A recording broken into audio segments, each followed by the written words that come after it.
Top 4 best Batman movies. Okay, number 1 is definitely going to be The Dark Knight Rises. I'm not too much of a fan of The Dark Knight, but I really appreciate The Dark Knight Rises because I feel like it had one of the best villains I've ever seen in human history.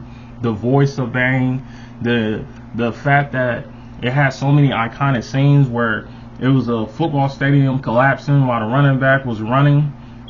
Yeah, that was a dope scene. You had Bane snapping people's necks left and right. You had Bane breaking Bruce Wayne back. Yeah, I'm going to put The Dark Knight Rises up there. Number 2, I'm going to say Under the Red Hood. One of the best portrayals of Jason Todd I've ever seen.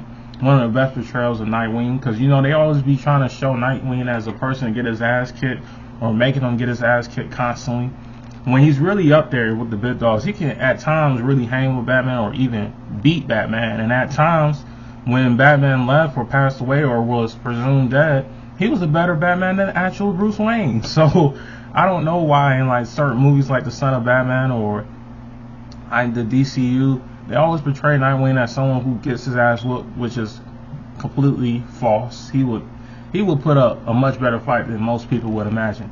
Number 3, I'm going to say Son of Batman. I watched Son of Batman probably at least 4 or 5 different times, multiple times. I probably watched it right now as an adult at least 7 times, but as a child, I watched it at least 4 or 5 different times.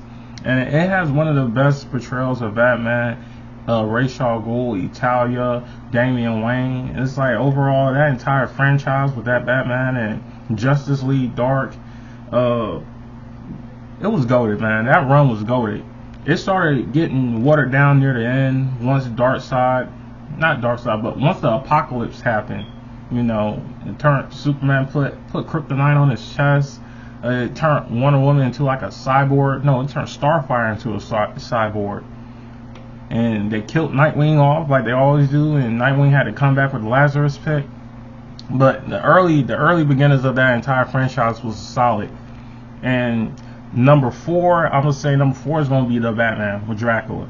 I think The Batman with Dracula, I really like that movie, and I like the Batman TV series overall because it had one of the best portrayals of Robin, you know, and one of the best portrayals of Batgirl. No, that is the best portrayal of Batgirl because in the Batman animated series, that Batgirl was kind of alright. She was cool. She wasn't all that.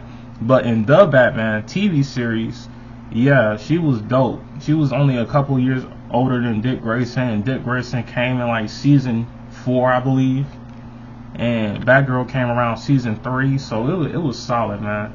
That's my opinion on my top 4 best Batman movies.